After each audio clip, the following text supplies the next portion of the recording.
Hello, and welcome to an introduction to researching the 1930 U.S. Census.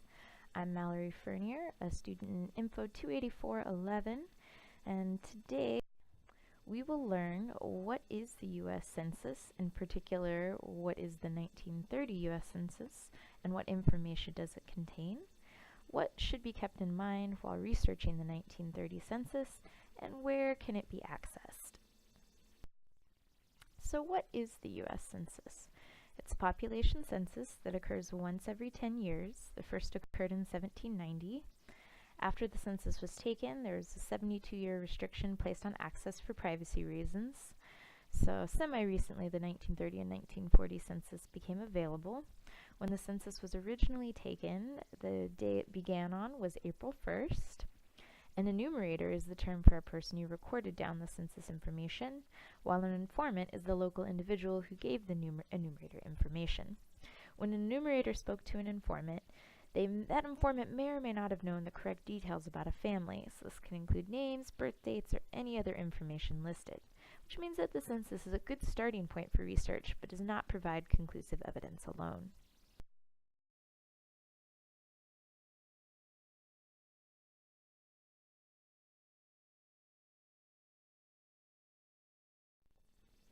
So what kind of information would you find on the 1930 U.S. Census?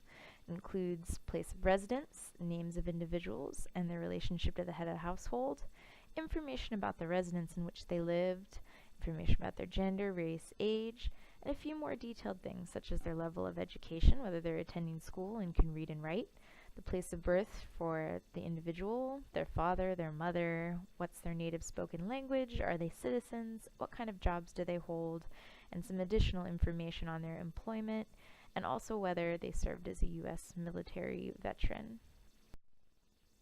So, what's unique about the 1930 census? It was the first one to ask the value of an individual's home, the amount of rent paid each month, age at their time of first marriage, and which specific war a man might have fought in. It's the only census to ask whether household occupants owned a radio, and it's the last census to ask individuals for their year of naturalization. So as you can kind of get a sense based on this type of information, the 1930 census really tells a lot of things about society and the context in which the ancestor you're researching lived. So some additional things to keep in mind as you look at these records. Those serving in the military are not listed with their families, but as residents of their duty posts, so where they were physically at the time the census was taken. And the children born between the start date of the census, so April 1st, and the day that their neighborhood was enumerated were not included. But, a little tricky, individuals who were alive on the census start date but had died before their household was enumerated are accounted. A few other things, American Indians were enumerated but asked slightly different questions. An example is instead of being asked their mother's country of origin, they were asked which tribe their mother belonged to. Sometimes in looking at these records, there's a challenge of handwriting. We have legibility issues. One way to get around that is to look beyond your ancestors to decipher the handwriting of the enumerator as they took down information about other households to see, is this an S, is this an L? So that's a good tactic.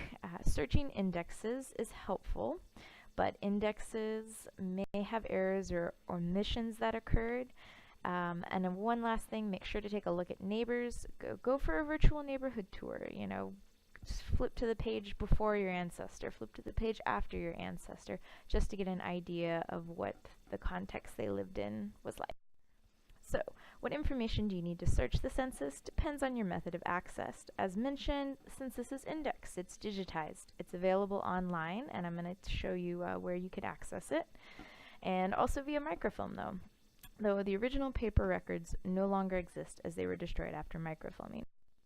Now, 3 different places you can access the 1930 census includes Ancestry, which is behind a paywall, but a lot of libraries have Ancestry Library Edition access, which you can access on site or using a library card. There's some great, very nice visual user interface features. You can also view the type details. Here you can see the green highlight for the household, the yellow for the individual. Family Search is free to use, unlike Ancestry. You just have to create a free account. It also offers a detail view and an image view, and Also includes an image index right at the bottom.